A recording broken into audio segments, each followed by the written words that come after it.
friends and Wells sisters and brothers. Welcome to the 2021 WCA Awards. I have been doing the invocation and benediction for these awards now for, I think, 9 years. And it has been one of my greatest honors and pleasure to ride in the stagecoach. It is that 10-minute ride, we become so close, and it's so wonderful to make the connections with people that I didn't know, usually people who are doing things that are just incredible, and I learned so much, and we become friends in just that 10-minute stagecoach ride. And then when we get there and we have everybody parading in and we're clapping for the classes, it is really an incredible moment and just filled with that spirit of connectedness that we all know and love about Wells College. I am incredibly honored to welcome and invite all of you into that spirit of Wells as we celebrate Stephanie, Gwen, and Louise. Two of the awards recipients are actually good friends of mine, Stephanie Batcheller and Gwen Wilkinson. And it's going to be fascinating listening to Louise, because I have 3 Afghan refugee youth who live with me, and I know the importance of the textiles for them still in 2021. I would like to invite all of you to take a deep breath, to relax in your chairs, to feel that warmth of connection that we felt with Wells and with each other, and with the past, the present, and the future of Wells. It is truly a remarkable place to be. It is a magical campus, and the friendships that we made are everlasting. So I invite you to take that deep breath. Breathe in the spirit of Wells as I imagine all of you sitting out there in Phipps Auditorium, and let us join together in listening and welcoming Gwen and Stephanie and Louise, and let us join together in remembering our call to bring love and justice to the world, to a hurting world, and to a hurting planet, as we learn more about things that we can do and things that our fellow alumni and alumna have been doing. So, may peace be with you. Salam, shalom, and namaste.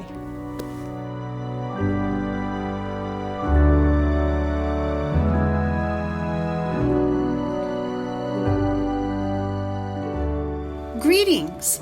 I'm Amy Saran McNaughton, class of '86, and your current WCA president. I'm pleased to welcome you all to this year's virtual WCA award ceremony. Many people have worked very hard to make reunion a special occasion, despite the current obstacles presented to us by the pandemic. I'd like to acknowledge President Dr. John Gibraltar, his cabinet, faculty, staff, especially the Advancement and Alumni and Alumni Office staff, officiant Barbara Bloom from the class of 1982, and Wells Said Media. Please join me, no matter where you are, in giving these people a moment of appreciation. I am pleased to present the Wells College Association of Alumni and Alumni's highest honor, the WCA Award, and I want to recognize the award committee. The care, attention, dedication, and commitment of this committee is commendable. The members are Bridget Johnson, class of '80, Kate O'Neill, class of '66, Jennifer Zielinski, class of '99, Meg Takatins, class of '77, Martha Dove, class of '79, and the committee chair, Megan Donovan, class of '88. I also want to thank past members, Sloan Bailey of '87 and Kathy Walker of '09. Thank you for all your hard work. The WCA Award was designed to recognize Wells alumni and alumni of high achievement in their professions or careers, in volunteer and community work, and service to their alma mater, or in some combination of those endeavors. It honors those who have been uniquely empowered by their undergraduate experience, those who see their WELS education as providing a special foundation or a sense of direction, and whose subsequent contributions reflect distinction on them as well as the college. This year, we are celebrating the 53rd year of the WCA Award. Each year since the award was first made in 1968, the committee has painstakingly considered, vetted, and researched a wide pool of nominees, and ultimately and unfailingly selected wonderful and deserving recipients. This year is no different. It is my privilege and honor to read the 2020 and the 2021 WCA Award citations.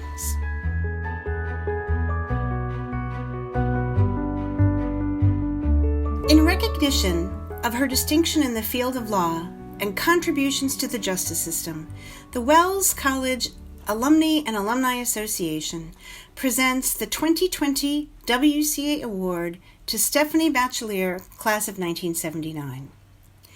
Stephanie, a career public defender, is senior staff attorney with the New York State Defenders Association, NYSDA. Since 1998, she has been with the association's nonprofit Public Defense Backup Center, where she serves as senior staff attorney, developing client-centered representation training strategies for new public defense practitioners. As a continuing legal education developer at the NYSDA, she combines her experience in legal practice and social justice in a training curriculum that promotes positive, systemic change and reduces injustice. Her professional practice interests, trauma-informed advocacy and secondary trauma, and her extensive specialized training in criminal defense and racial justice have been recognized as hallmarks of the innovative educational efforts she undertakes with legal organizations throughout the United States. After graduating in 1984 from the Walter F. George School of Law at Mercer University in Georgia, Stephanie became the first female chief public defender in Middle Judicial District, a Rule 5 county circuit in southeastern Georgia. She was admitted to the Georgia Supreme Court on the same day she began handling her first career appellate argument, which was a death penalty case.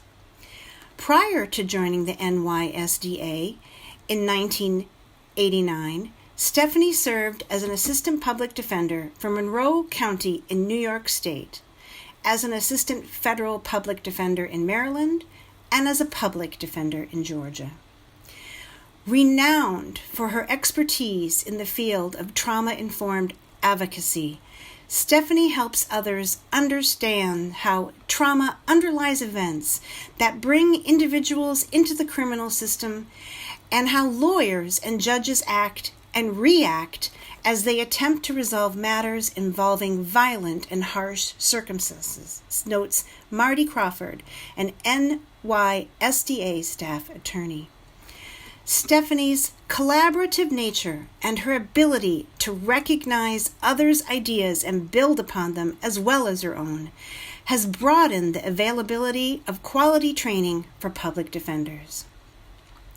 Retired attorney Tracy Dunlap, class of 82, emphasize how crucial and unsung Stephanie's work is to the public defender profession. Quote, Stephanie has devoted her entire career to civil justice as a public defender, working at a very high level of practice and enthusiasm in trenches that would defeat most lawyers very quickly. End quote. Stephanie, author of several legal briefs, publications, and presentations, has twice received the President's Commendation from the New York State Association of Criminal Defense Lawyers for her work. Recognized as a role model for younger public defenders, Stephanie was selected in 2017 to assume responsibility for NYSDA's premier training entity, the Defender Basic Trial Skills Program. In many ways, Stephanie's determination to instill in others a commitment to justice began at Wells. It was out of friendships and collaborations with others at Wells that I learned to find myself, says Stephanie, who majored in economics. It was from the feminine unity of the Wells student experience that I learned about courage, independence, and tenacity. There was such talent among the artists, brilliance among the scholars, and warmth among the community members. For her amazing accomplishments, we are proud to honor Stephanie Batchelor with the 2020 WCA Award.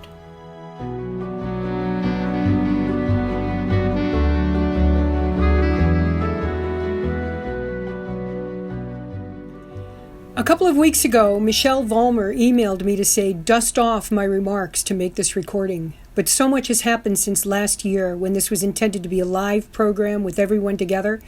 It's hard not to start fresh and reimagine what might be said, what should be said. That this is an incredible and unexpected honor is an understatement. Indeed, when Bridget Johnson first reached out to me about this, my response was to ask, is this for real? Mix in the timing, and I don't think it is possible it could get more surreal.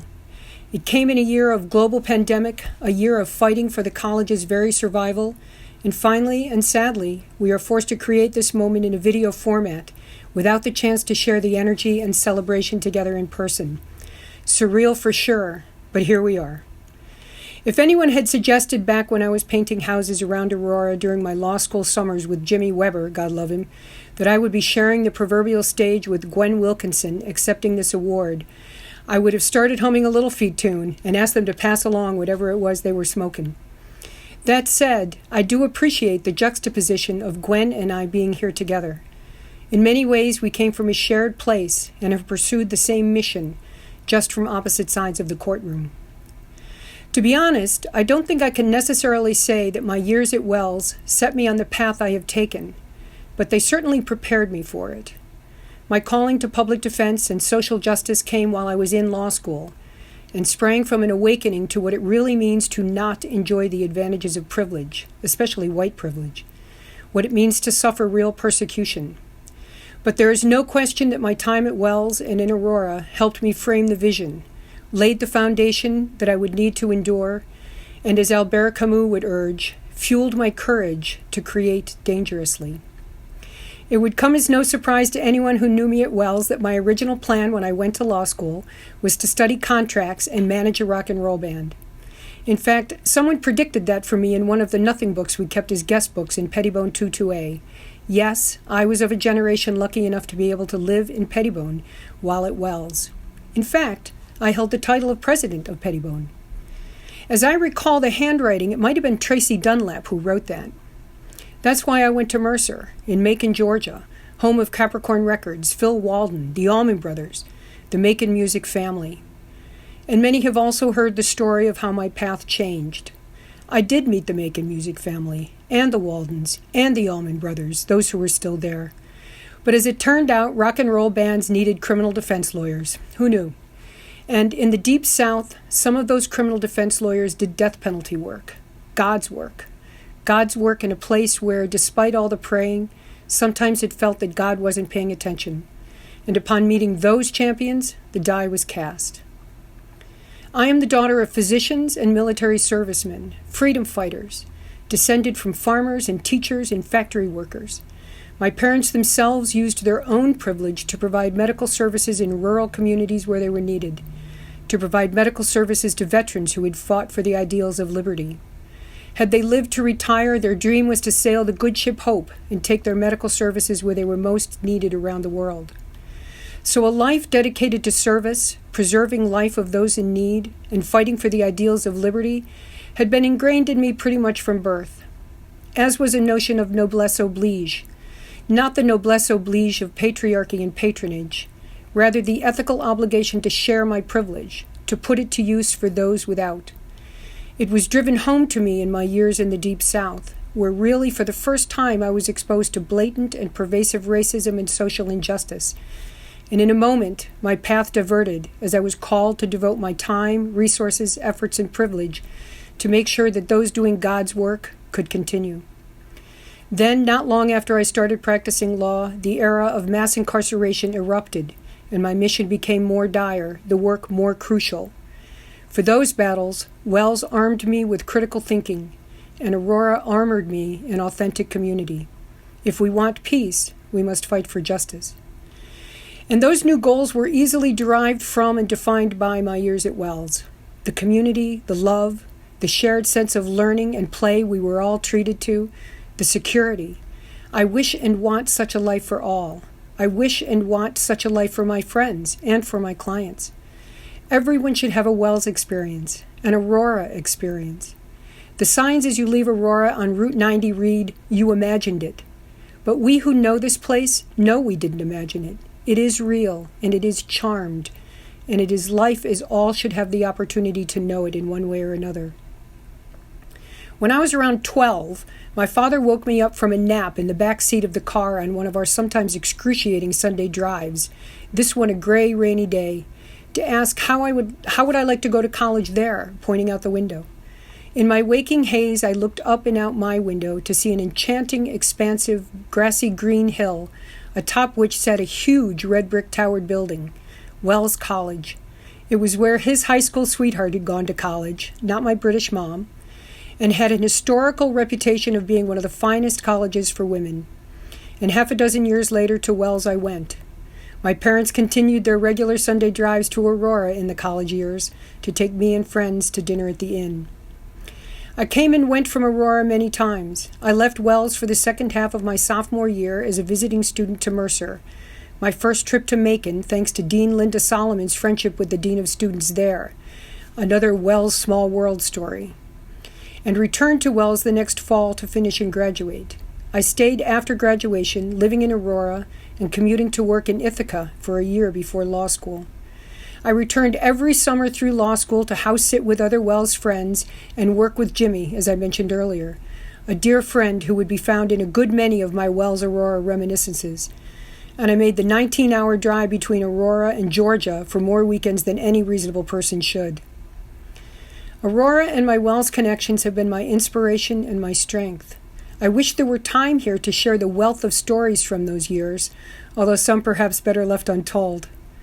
Time to talk about life in Pettibone and Warbon Sioux grazing in the back. Tales of the Pettibone table in the dining hall where Gwen herself, sometimes along with Anne Brody, another one of our many sisters-in-law, presided over more than a few long, intense, and brilliant conversations with some of the smartest women I have ever known.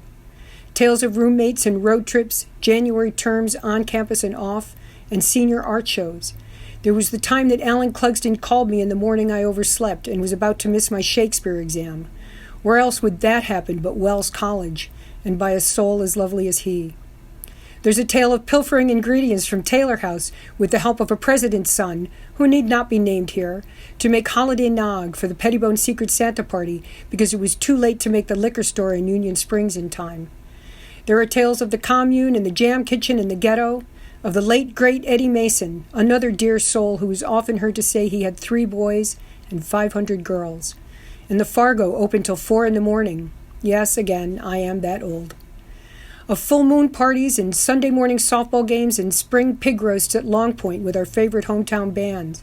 Tales of working in the bookstore with Attilio, the work-study job Allison Nichols got me when she worked in the financial aid office, and which supplied the early volumes of my library.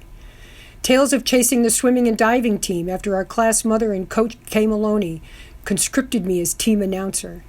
Tales of incredible correspondences in the days before cell phones and internet, marking events as we were separated by time and miles. And to this day, there are continuing tales of adventures with Wells sisters and Aurora brothers and their sons and daughters across the country and around the world. But alas, we are relegated to a recording and constrained to hints and allegations. By all signs, Wells is coming through its most difficult times and emerging stronger than ever, offering its extraordinary gifts not just to women anymore, but to everyone. I confess I was profoundly disappointed those many years ago now with the decision to become coeducational. I believed strongly that a women-centric education and experience were too important to abandon. But I have come to appreciate that it is a good thing we have thrown open our doors, welcoming and empowering all identities, leveling the playing field for all genders, all ethnicities, all spiritualities. In many ways, to me, in my heart, Wells is Aurora, and Aurora is Wells. And if it takes a village, let that village be Aurora. And if it takes a small group of committed people to make a great change in the world, let that small number be nurtured at Wells. So as unbelievable as it seems, here I am in these wild and changing times, accepting this amazing and humbling award of recognition, when in fairness it is I who should be giving Wells the award, Aurora the award, giving each and every one of you my eternal and boundless thanks for thinking of me for this, and for everything that you all gave me that brought me here, a passion for life and art and love and each other. Stay safe, everyone. Wear a mask and get vaccinated when you can. Bye. In recognition of her distinction as a prosecutor and social services attorney, the Wells College Alumni and Alumni Association presents the 2020 WCA Award to Gwen Wilkinson, class of 77. Known for her compassion, calmness, wit, and intellect, Gwen demonstrated her ability to analyze and advocate issues of importance in her time at Wells. Faculty and students alike recognize her affinity for debating and writing, skills she used in lobbying the Wells administration to support a gay student organization through collegiate association funds. According to Audrey Leeds Miller, class of 77, quote, Gwen was a kind, non-judgmental, very tactful, and held strong beliefs which she presented in a diplomatic way, end quote. After graduating with distinction in philosophy from Wells, Gwen earned a degree at the Dickinson School of Law. Her career in public service began in 1991 as a member of the Tompkins County's District Attorney's Office in Ithaca, where she gained valuable trial experience working on behalf of children and domestic violence victims. Gwen was known as a proactive, ethical, and passionate advocate for social justice throughout her career. As a member of a multidisciplinary team of police, advocates, and social service workers, Gwen helped develop a system that reduced trauma for children and their family members during the investigation of child abuse cases. Throughout the new system, attorneys were trained to work compassionately in highly sensitive situations, and in turn were key to Gwen's efforts to change the way a community responds to both victims and responders, says Heather Campbell, class of 96, Executive Director of the Advocacy Center, a Tompkins County-based nonprofit organization that benefited from Gwen's service on its board of directors. Prosecuting cases involving children is especially challenging and often unsuccessful, but Gwen won convictions in many cases of domestic abuse or sexual assault. Sometimes you have to step up knowing you might not prevail, but I thought it was important enough to shine a light on the issue, notes Gwen. After leaving the district attorney's office to become the county's domestic violence prevention coordinator, Gwen later worked for the Tompkins County Department of Social Services, handling cases of child abuse and neglect in family court. In 2005, Gwen successfully ran for district attorney and was re-elected in 2009 and 2013 without opposition. While maintaining a focus on prosecuting child abuse, she was also determined to change the way addiction-related crimes is sentenced. Under her leadership, the district attorney's office began participating in drug treatment courts, offering the opportunity to complete rehabilitation programs and support from social services, rather than perpetuating the revolving door-to-prison approach. From 2006 to 2016, Gwen co-chaired Ithaca's Municipal Drug Policy Committee, which formulated the Ithaca Plan, a broad spectrum of recommendations advocating for a sensible drug plan while addressing addiction-related crime. Known for her ability to examine issues from the ground up, she believes that helping people get treatment before they have a criminal record is a priority. For what Wells provided Gwen, she has returned in kind. She has contributed to leadership presentations for Wells students, providing her listeners with the passion, wit, and energy that have marked her contributions toward a healthier community. We are proud to honor Gwen Wilkinson with the 2020 WCA Award.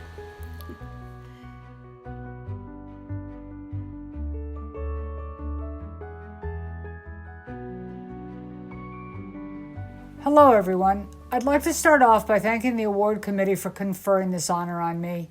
And I'd like to thank the faculty that helped launch me on the career that you've chosen to honor today. I'd also like to congratulate our co-recipient, Stephanie Batcheller, an attorney with New York State Defenders Association for Public Defense Backup Center. She has worked on clemency and parole cases for defendants for the last 22 years.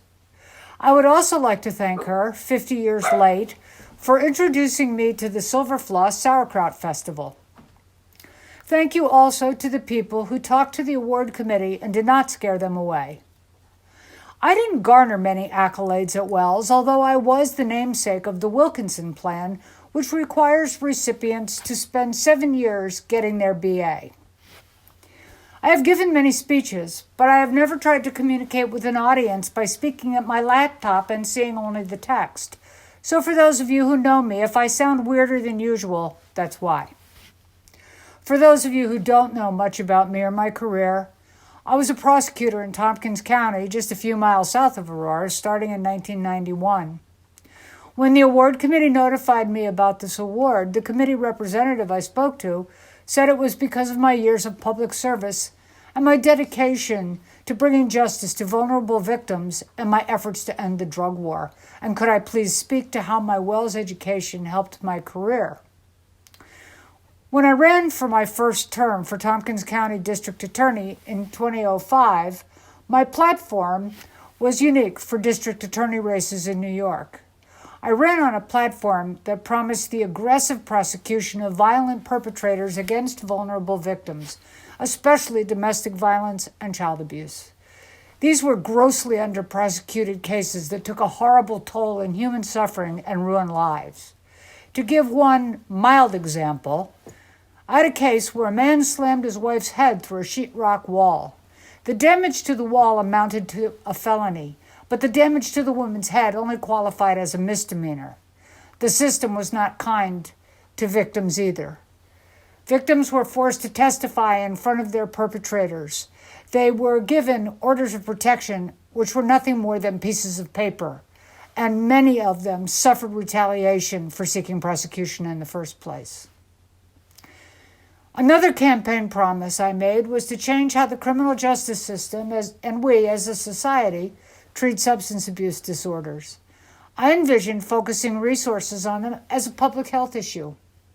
100 years of draconian drug laws, especially the Rockefeller drug laws here in New York, and the revolving door to the prisons, had demonstrably proven that the drug war was a failure. As far as I know, only 2 DA candidates ran against the drug war, and we both won. In my race, the result was a clear mandate for change. I had a pretty successful career over the next 11 years, getting reelected twice unopposed. I made good on my campaign promises. I did focus more resources on cases involving child abuse and domestic violence in as aggressive and effective a way as possible given the incredibly difficult path to achieving criminal conviction in these sensitive cases, and took a significant number of predators off the streets. In appropriate cases of nonviolent drug crimes, I recommended drug court and treatment instead of prison. For drug defendants coming out of prison, we supported reentry programs that provided housing and job opportunities. We got the incarcerated population in Tompkins County lower, and we got more people into lasting recovery through treatment, which tends to significantly lower the rate of certain crimes. And we succeeded in lessening the stigma of addiction. As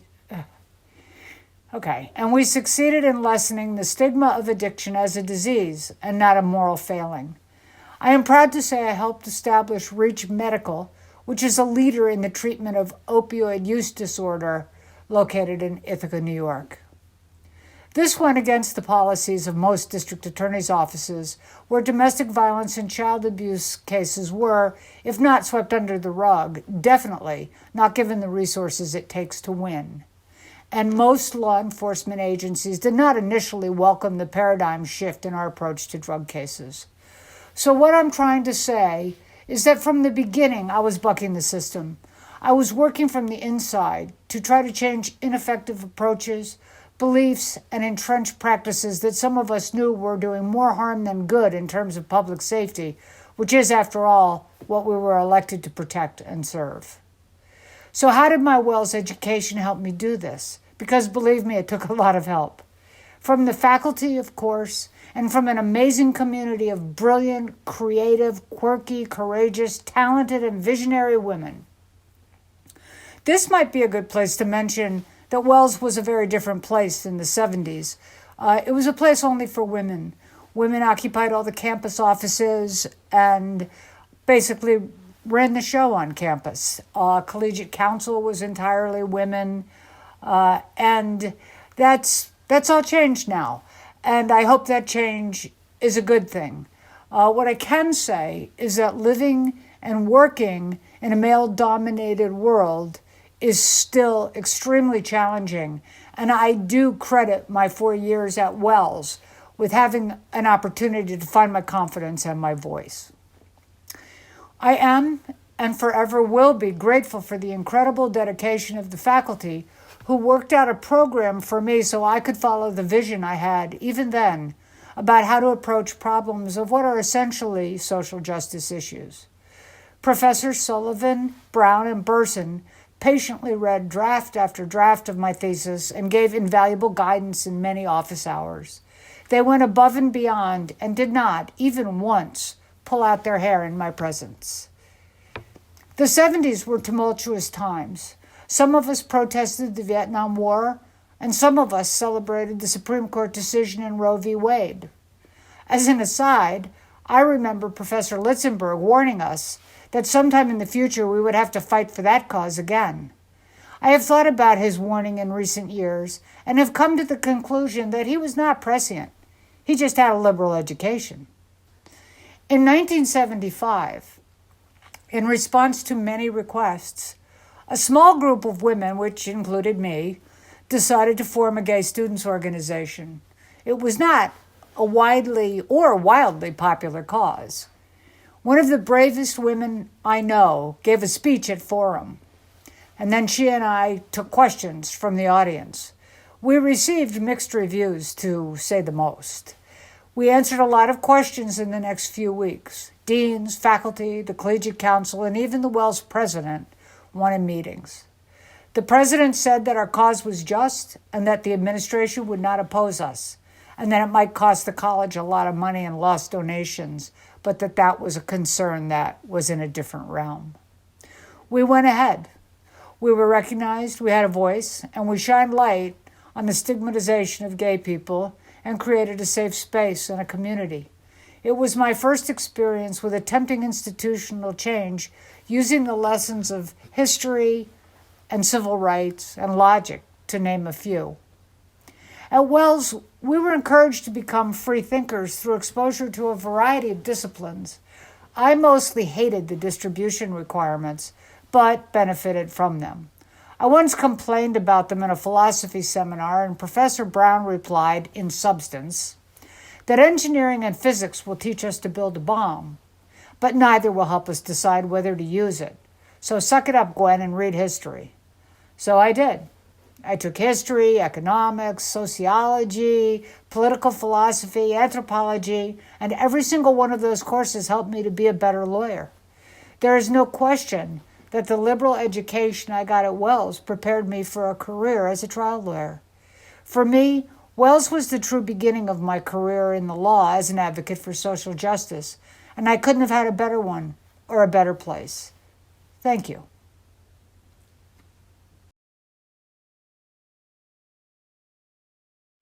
The Wells College Association of Alumni and Alumni presents the 2021 WCA Award to Louise Mackey, class of 1961. in recognition for her exceptional contributions to the field of historic Islamic textiles. Mackie received her Bachelor of Arts in Art History from Wells College and a Master of Arts from the Institute of Fine Arts at New York University. She subsequently did graduate studies at the American University in Cairo. During her impressive curatorial career, Mackie held positions at the Royal Ontario Museum in Toronto, the University of Toronto, and the Textile Museum in Washington, D.C. She retired as curator of textiles and Islamic art at the Cleveland Museum of Art in 2016. She was a founding director and past president of the Textile Society of America, sat on the advisory committee of the Textile Museum, and served on the Conseil de Direction of the Centrale Internationale d'Études des Textiles Océans in Lyon, France. She currently serves on the Costume and Textiles Advisory Committee at the Philadelphia Museum of Art and was named a Distinguished Fellow of the Textile Society of America in 2017. As an expert in Islamic textiles, Mackie has advanced her field through frequent exhibitions, scholarly articles, catalogs, lectures, and international conferences and conventions. She has planned new galleries, spearheaded notable exhibitions, and traveled across the globe to research potential acquisitions. She led an international research team to record endangered textile practices in Morocco and headed a collaborative research project on imperial Ottoman silks and velvets in 2001. Mackie's understanding of the physical, technical, and aesthetic characteristics of fabric, along with her expertise in handling ancient materials, have made her a worldwide authority in confirming the authenticity of works of art. This expertise, as well as her kind and engaging nature, have encouraged open dialogue with scholars, students, and members of the public throughout her career. In 2015, Mackie published Symbols of Power, Luxury Textiles from Islamic Lands, 7th to the 21st Century, considered the first comprehensive and authoritative source on Islamic textiles. It won the World Award for Book of the Year in 2015 from the Islamic Republic of Iran, along with awards from research centers and historical societies across America. It continues to be a key reference for anyone interested in textiles, Islamic art history, and material culture. Wells' classmates love sharing stories beyond Mackie's academic career and scholarly pursuits, citing her dynamic personality and her sense of humor. Their connection is strong. For 30 years now, Mackie has led mini gatherings of Wells sisters to the annual Bethlehem Bach Festival in Bethlehem, Pennsylvania. In every conversation, they laud her grace, charm, and generosity in keeping the Wells connection alive. For her ongoing commitment to her field and the extraordinary success of her professional work, we are proud to honor Louise Mackey with the 2021 WCA Award.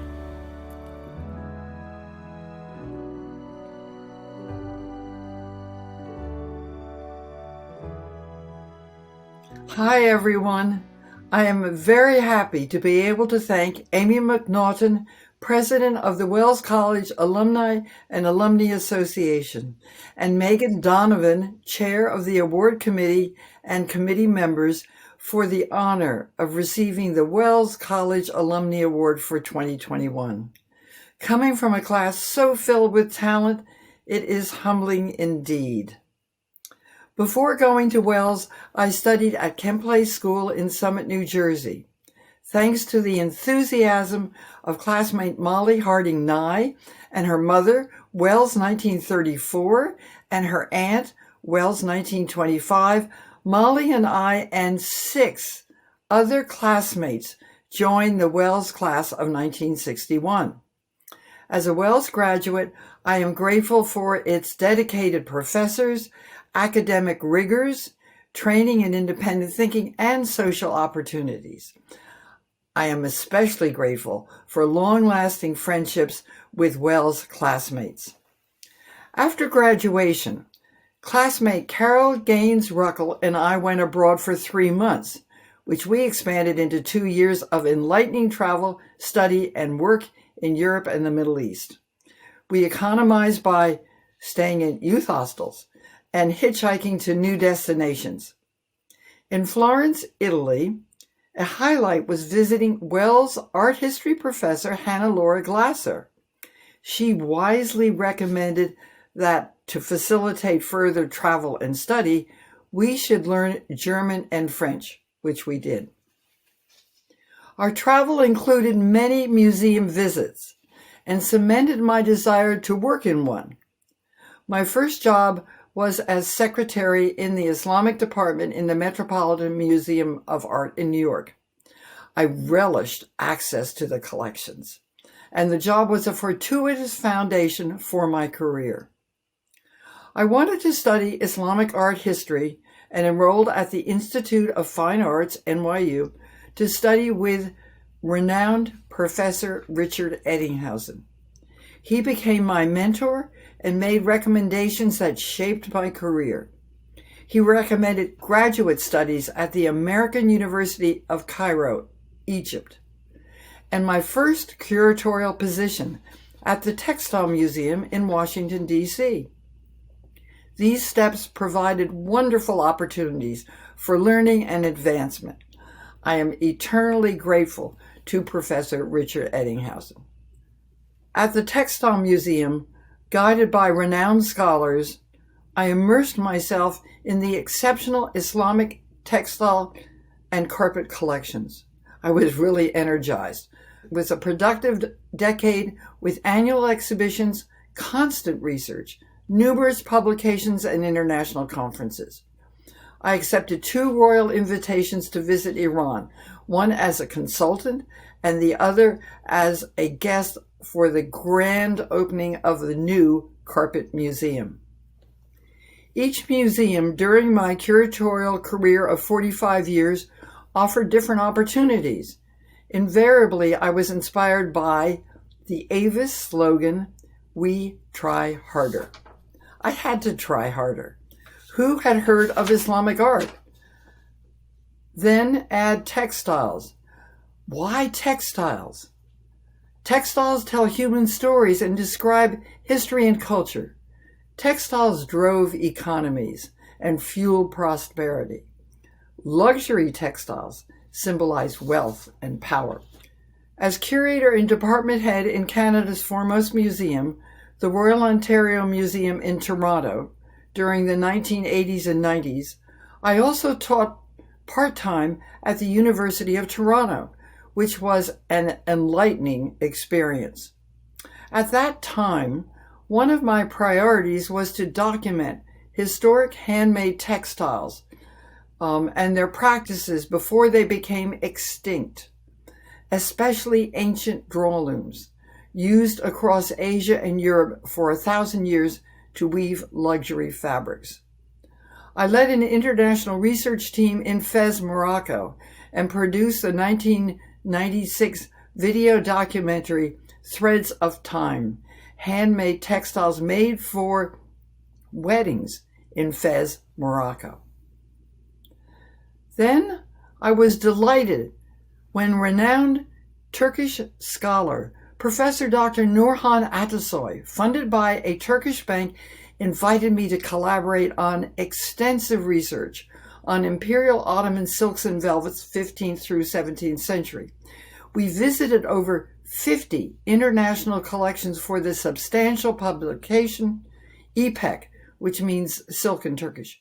İpek, Imperial Ottoman silks and velvets. Missing a professional textile organization in the United States, a few scholars and I founded the Textile Society of America in 1987. It is thriving with biennial conferences with over 800 international members. I sat on the advisory committee of the Textile Museum and served on the Conseil de Direction of the International Center for the Study of Ancient Textiles in Lyon, France. I was honored to be made a fellow of the Textile Society of America in 2017. I was happy in Toronto, but pleased by the invitation to return to the States as curator of textiles and Islamic art in the outstanding Cleveland Museum of Art. I especially enjoyed preparing exhibitions and locating acquisitions for the museum collection. Perhaps my most thrilling find and major acquisition is a rare and spectacular Royal Iranian tent from the 1840s. Tents were symbols of power and wealth, essential for travel and pleasure. It was beautifully exhibited. Visitors could walk into the tent and admire its gorgeous interior, enriched with floral decoration in wool and silk thread embroidered piecework. Its beauty elicited many awed comments. As textile curator, I was also responsible for contemporary textiles, reinforced by a wonderful support group. Wells' friend Karen Kessler-Sade visited fiber art dealers with me. That led to a multi-year quest and a fabulous gift of the iconic monumental tapestry Poppies, woven by Helena Herrnmark in 1978 in her innovative semi-photorealistic style. For years, I had realized the dearth of teaching texts in my field. Finally, supported by Cleveland's exemplary collection, I wrote my lifetime ambition, a survey of Islamic textiles within historical and cultural contexts. My book, Symbols of Power, Luxury Textiles from Islamic Lands 7th through 21st Century, was printed in 2015 with 520 pages, 511 illustrations, and it won 4 international awards. I gifted a copy to the Wells Library. Throughout my professional career, I have truly enjoyed visiting, relaxing, and traveling with Wells friends and families for all kinds of occasions. In a favorite gathering for at least 30 years, a group of us look forward to being together in May to share talk, feasts, and heavenly music at the annual Bach Festival in Bethlehem, Pennsylvania, initiated by my mother, a den mother, to Wells friends and spouses. Although I retired in 2016, I still love my field and have traveled to see textiles in England and in Uzbekistan on a great trip with Karen, and on my dream trip to India with 4 scholars, followed by a Textile Society of America conference, paper, and article, another article, and a book chapter. I also thought of Wells and thoroughly enjoyed driving with Holly Howard Pollinger and Anne Nordlander Baldwin, both Wells, 1961, to Aurora for a wonderful mini reunion with classmates in October 2018. In closing, I want to thank you again so much for this very special honor, the Wells College Alumni Award 2021.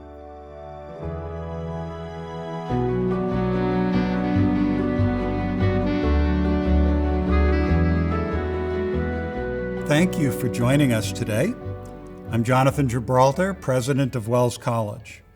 I want to start by thanking Amy Saran McNaughton and, of course, Gwen Wilkinson, Stephanie Batcheller, and Louise Mackey for sharing your inspirational remarks with us. Thank you to all of you at home for joining us to honor our 2020 and 2021 WCA Award recipients. Although I certainly know we wish we could be together in Phipps Auditorium following the wonderful reunion parade, I'm happy that we're still able to recognize these 3 distinguished alumni for their careers, their service, and their dedication to their alma mater. This ceremony always serves as a wonderful reminder of the power of a WELS education, and the relationships formed here truly do make our world a better place. As you've heard throughout the ceremony, the WCA Award is the highest honor given by the WELS College Association of Alumni and Alumni. And this year we have the distinction of honoring not just one, but 3 alumni for the impact each of them has made on the world since their time at WELS. Wherever you're watching this ceremony, please join me in a warm virtual round of applause for our recipients. The WCA did a magnificent job in selecting you, and in the words of so many that I've heard during these past 6 years at WELS, we sing to you. To our students, if you're watching, I hope you'll let the stories that you've heard about our recipients inspire and motivate you to put your education to work so that you too can make such a difference in your communities and the world at large. There are so many critically important social issues that we're facing today that require your attention. It is a true testament to our special community that we have such a strong group of alumni to celebrate today, and years from today, I hope you will join the ranks of the many fine alumni and alumni selected for this award. I'm told that if you knew Gwen Wilkinson and Stephanie Batcheller while they were here at WELS, you would surely remember them both in the classroom and everywhere else they distinguished themselves and stood out among their fellow classmates. Fearless, confident, and deeply dedicated, they were at the forefront of social justice, and this dedication started while they were here at WELS and continued long after they graduated. And I'm certain you can tell they haven't skipped a beat in the many years since they were students on this campus under Minerva's watchful eye. They've been as comfortable handling the urgent needs of our society as they've been in creating and finessing a long view that has reaped benefits for all of society. Although Gwen and Stephanie have approached the legal system and the law focused on slightly different areas of speciality, both have held human dignity, fairness, and compassion as a calling. Gwen dedicated her life's work focused on assuring that abused children would be protected, and later, as district attorney, focused on addiction-related crimes to ensure treatment and not just punishment. Stephanie held on to a strong focus on social justice and worked to ensure that people knew the trauma associated with being brought into the criminal justice system. Louise Mackey has brought a similar passion to her life's work, which has taken her all over the world: Italy, Canada, Iran, Egypt, and India, just to name a few. Throughout her career, she's used the study of textiles as a way to investigate cultures, histories, economies, and even social trends. And in doing so, her textbooks and scholarly research gained her the reputation as one of the world's leading experts in the field. Louise never lost sight of the importance of education. In countless gallery talks, lectures, books, and articles, she always kept a focus on communicating the wonders of the textile arts to the public, always with kindness, a sense of humor, and a generous spirit. Congratulations, Gwen, Stephanie, and Louise. I'm deeply honored to be part of this celebration and to see you presented with the WCA Award.